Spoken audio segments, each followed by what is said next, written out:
let's move x over here, okay? And we just multiply both sides by x. X equals, or I'm sorry, x tangent of 55 equals 3. How do we get x on its own? We divide. So we're going to divide this guy by the tangent of 55 and divide this guy by the tangent of 55. And what are we going to get? We're going to get x equals 3 over tangent 55. So you plug that into your calculator. You take 3 divided by tangent button 55, 2.1006, right?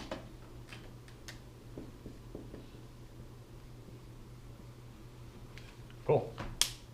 So that's this side now. I changed the triangle, right? New problem. That's why this guy's a different answer this time. That's all it is. That's regular trig, okay? Know which tool you got to use. If you want to write that down at the beginning of your test, go for it, right? SOHCAHTOA, what it means. That's what I do. Know which tool you got to use. Now, if I, last thing here, okay? What if I gave you that this angle right here was 15 degrees, and then that means this angle down here has to be 75. And I wanted you to find this side. Well, we've got two angles to pick from. We can put theta in this corner or that corner. You get to choose, doesn't matter. But just make sure wherever you put her, you remember where you put her. If you put her in this corner, then you'd be using adjacent and hypotenuse to find this guy, right? Which one has A and H in it? Cosine. Cosine of theta, what's our theta? 15 equals x over 2, right? Adjacent over hypotenuse. Solve. If you chose this side, okay? Whoops, oh, pause. Backwards. We're sitting here, right? Theta's perspective. Theta's looking at this wall. So this is the opposite wall, isn't it? Opposite. What's this wall? Adjacent. Because we know this one is hypotenuse, right?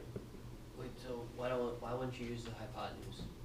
I'm kind of getting confused on that. We are using the hypotenuse. So we're going to use opposite over hypotenuse for this one because it's the opposite side, right? Which one has O and H in it?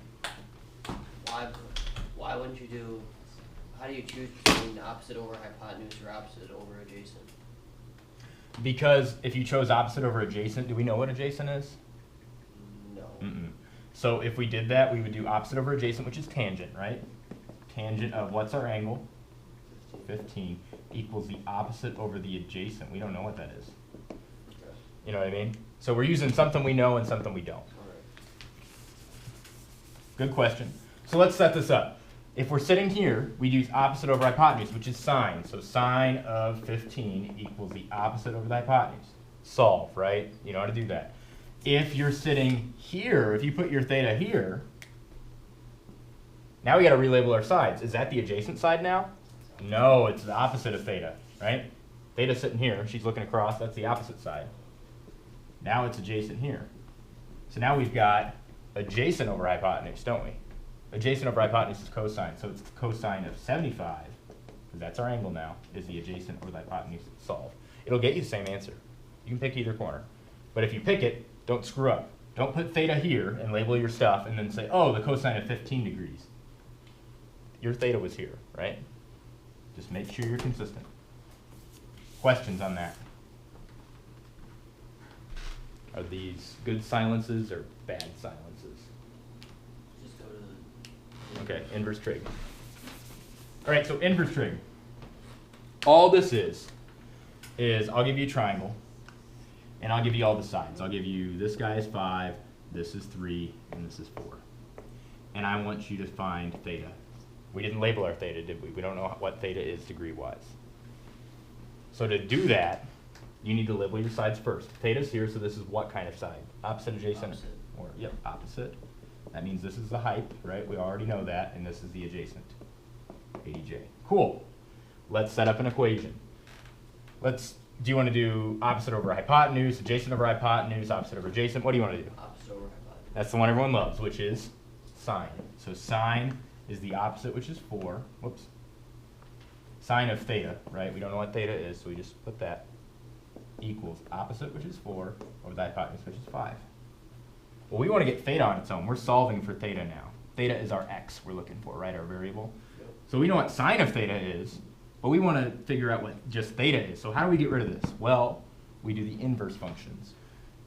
Inverse functions are sine inverse, cosine inverse, and tangent inverse. They couldn't think of anything cool to call them, so they just called them the inverse of the cosine, tangent, and sine, which is super helpful to math kids, right? Thanks, mathematicians. So it's just this guy. They undo each other. If I gave you 2x equals 4, the way you would solve it is you divide this guy by 2 to get rid of him, right? You do the inverse. This is times 2. Now you're going to do the inverse, which is divide by 2. So we need some kind of undo button for sine. We need an inverse. So they made one up, sine inverse. So if you take the sine inverse to both sides, sine inverse and sine cancel, right? They're gone. We're just left with theta. That was our goal. Over here is sine inverse of 4 over 5. We took it to both sides, right? So now to find theta, you plug this into your calculator. You take your calculator out and you plug in sine inverse, which is, see the little blue stuff over sine? Look at the sine button. Look above the sine button. See how it says sine inverse right there, sine to the -1? To get there, you have to press the second button and then sine. Do you see how I got that? Okay, now type in 4 over 5. Enter. What'd you get? Where's the fraction button on these? It's a division sign, same thing. Oh. Okay. Yep, fractions, division, same difference. I don't know why they don't teach you guys that earlier, right? Fractions are awful in elementary school and middle school, and it's like, dude, they're just division. And then it's like, oh, right? Why did they not do that? What'd you get? 53.130. Degrees, right? Because theta's an angle, right? What's the degree? That. So all this is that regular trig functions, right? The ones without the negative ones. The regular trig functions take an angle, and they help you find sides, right? These guys take sides and help you find an angle. That's it. So if you're missing the angle, if the angle is what you're looking for, if you're looking for theta, use the inverses. If you're looking for sides, right, if I'm missing a side, use those guys. I'll let you write that down and digest that. Inverse trig helps you find angles. Regular trig helps you find sides.